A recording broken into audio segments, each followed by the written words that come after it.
UFO enthusiasts are buzzing about the recent release of Project Blue Book, the Air Force's top-secret files on sightings dating back to the 1940s.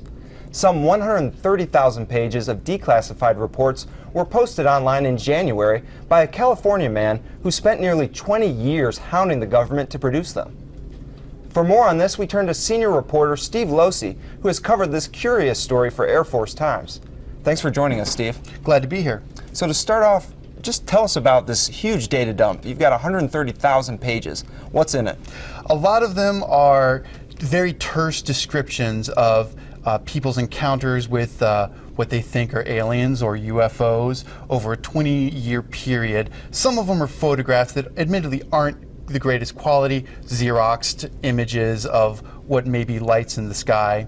But I think what's interesting is it's not all drunk yahoos making these claims in these reports. There's a lot of reports from military personnel describing what they've seen. For example, there was a Air Force Office of Special Investigations agent who reported seeing a star-like craft above Holloman Air Force Base in New Mexico.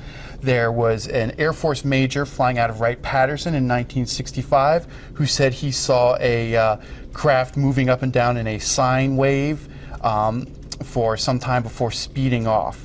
So it sounds like there were some really legitimate reports. So whenever you hear about aliens, UFOs, you might think about Roswell, New Mexico, Area 51, and Little Green Men. Is there any clarity on that topic? No, you won't find anything about the 1947 Roswell incident or alien autopsies or anything like that in these files. The National Archives has said they've looked for references to the Roswell incident. They can't find them, but there are other references to sightings at Roswell. Some airmen in later years who said they saw craft above Roswell. Okay, in 1969, the Air Force stopped studying UFOs, or at least they're telling us that's when they stopped. So why is that?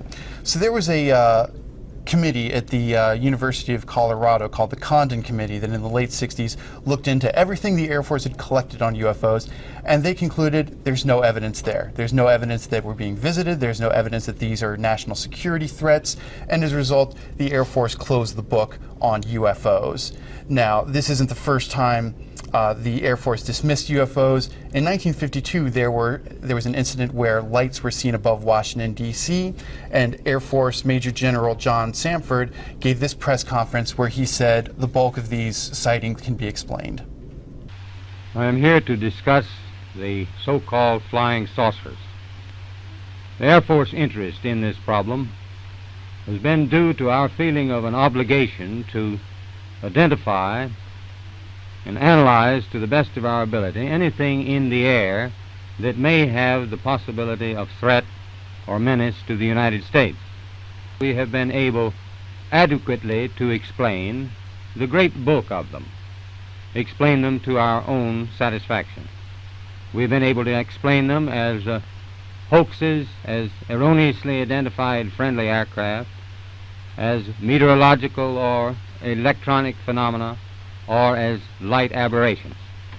So I think it's worth noting that a lot of these UFO sightings have been explained in recent years as the Air Force testing stealth aircraft or experimental aircraft such as the SR-71 Blackbird, the F-117 Nighthawk, and the U-2 spy plane, which the CIA said that's what was being tested at Area 51, which is of course the notorious site where some people think there are alien autopsies being done. So to paraphrase the X-Files, now that this data is out there, is the truth out there? You know, that really depends on what you think. If you think the government has been above board and everything they know is in Project Blue Book, then case closed, it's all out there. But if you're skeptical, you know, I think Fox Mulder would probably devour all these files and then immediately start trying to poke holes in them. But regardless of how you feel, I think it's a fascinating set of files to look at because it is a window into a time when the U.S. government took the possibility of aliens seriously enough to devote considerable time, resources, and manpower into investigating them. And that's pretty interesting, I think.